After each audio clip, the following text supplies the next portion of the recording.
अवसर दिया, मैं आपका तहे दिल से शुक्रिया अदा करती हूँ। मैं उस राज्य से हूँ जहाँ संत ज्ञानेश्वर, संत तुकाराम और संत रोहिदास जैसे अनेक संतों ने समाज को प्रेम और सद्भावना दी। दूसरी तरफ शिवाजी महाराज, संभाजी महाराज और शाहू महाराज जैसे शूर वीरों ने अपनी दूरदृष्टि से सामाजिक एकता और न्याय संगत समाज प्रणाली की स्थापना की।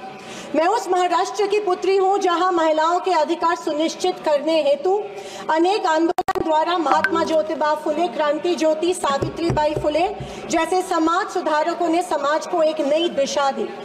मैं उस महाराष्ट्र की बेटी हूँ जहाँ के महान सुपुत्र डॉक्टर बाबा साहेब अम्बेडकर जी ने इस देश को संविधान के रूप में एक सशक्त और न्याय संगत लोकतांत्रिक मूलाधार प्रदान किया। पर आज उसी महाराष्ट्र में बीजेपी के सरकार के शपथ विधि के बिल्कुल 5 दिन बाद उसी संविधान की प्रत की विटंबना की जाती है। मैं इस बात का निषेध करती हूँ। परभणी जिले में संविधान के प्रत की विटंबना की गई। संविधान के हीरक महोत्सव के उपलक्ष्य में जब मेरे विचार रखने का मौका मुझे मिला तो मैं ये जरूर कहूंगी कि संविधान सिर्फ एक किताब या नियमों की एक संगति सूची नहीं है, बल्कि मेरी जान है संविधान, मेरी पहचान है संविधान और इस देश की आत्मा है संविधान।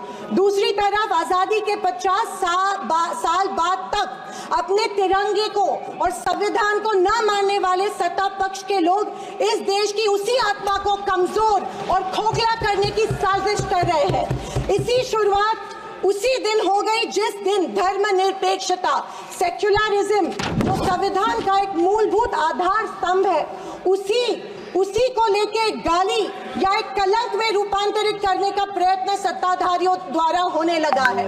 सेक्युलरिज्म को आज भी इस भारत देश की पहचान है, उसे सत्ताधारी पक्ष एक कमजोरी कर रहे हैं या एक बीमारी साबित करने की होड़ में लग गए हैं।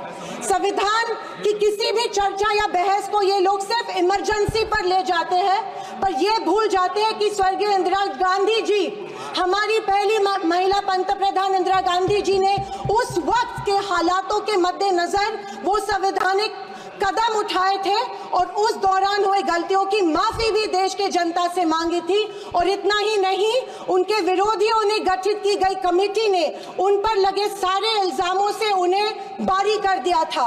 मैं आज इस सदन में पूछना चाहती हूँ मोदी सरकार से, सॉरी 400 पार का नारा फेल होने के बाद एनडीए सरकार से पूछना चाहती हूँ, आप मणिपुर पर देश की जनता से माफी कब मांगोगे?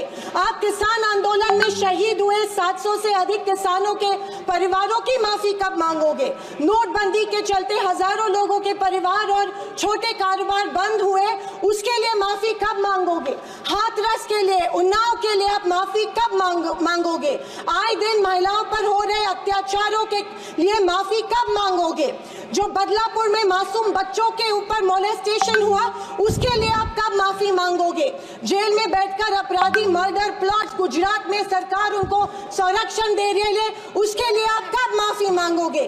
खैर, ये इनकी हिस्ट्री रही है या इनके डीएनए में है कि माफी सिर्फ खुद को बचाने के लिए अथॉरिटी में बैठे लोगों से मांगते हैं, आम जनता से ये माफी नहीं मांगते हैं। सत्ताधारी पक्ष के संविधान पर दिए गए भाषण सुनकर हंसी आ रही थी और अचरज भी हो रहा था, क्योंकि जो लोग इस देश में संविधान स्थापित होने के बाद हर पल संविधान को कोसते रहते हैं और हमेशा इस संविधान के विरोधी रहे हैं, उन्हीं को आज संविधान के गुणगान करते देख मन में प्रसन्नता हो रही है और संविधान के प्रति मेरी निष्ठा द्विगुणित हो रही है, क्योंकि ये एहसास हो रहा था कितने ही झूठ के पहाड़ बना लो, सच के आगे आखिर झुकना ही पड़ता है। आरएसएस ने तिरंगा को माना नहीं था। उन्होंने कहा था कि 3 अंक अशुभ होता है, तो क्या ब्रह्मा विष्णु महेश अशुभ है? जो हम 3 रेखाएं माथे पे लिखते हैं वो अशुभ है? क्या त्रिशूल अशुभ है? ये मैं इन्हें पूछना चाहती हूँ। वर्ष 1993 में आरएसएस ने अपने श्वेत पत्र में संविधान को कचरे का ढेर करार दिया था। क्या ये तिरंगे के खिलाफ नहीं है? तत्कालीन आरएसएस प्रमुख ने उस टाइम संविधान को बदलने की मांग की थी। धन्यवाद। आरएसएस महिलाओं को हमेशा पुरुषों से कमजोर समझती है। आरएसएस हमेशा महिलाओं को पुरुषों से कमजोर समझती है। ये अफसोस होता है कि प्रधानमंत्री जी उनके ट्विटर हैंडल फॉलो करते हैं जो महिलाओं को गंदी गंदी गालियां देते के प्रधानमंत्री ये करते हैं। जनवरी 26, 2001 में इन्होंने तिरंगा माना और इतने सालों बाद तिरंगे को नागपुर में होस्ट किया। अध्यक्ष महोदय, मैं 2024 के लोकसभा इलेक्शन के बाद इन्हें एहसास हुआ कि संविधान को ज्यादा छेड़ेंगे तो सत्ता हाथ से निकल सकती है, इसीलिए अचानक संविधान के प्रति इनको प्यार उमड़ने लगा। अध्यक्ष महोदय, विशेष के मुताबिक संविधान की बदौलत एक गरीब का बच्चा प्रधानमंत्री बना, लेकिन उसकी नींव सर 2 मिनट सर प्लीज। मैं आखिर में यही कहना चाहती हूँ, मैं भारत का, मैं कुछ पंक्तियाँ कहना चाहती हूँ। मैं भारत का संविधान हूँ, लाल किले से। अध्यक्ष महोदय, बोलना शुरू करें। हिंदी की एक प्रसिद्ध कविता की कुछ पंक्तियों से। एक सेकंड, मैं भारत का संविधान हूँ, लाल किले से बोल रहा हूँ।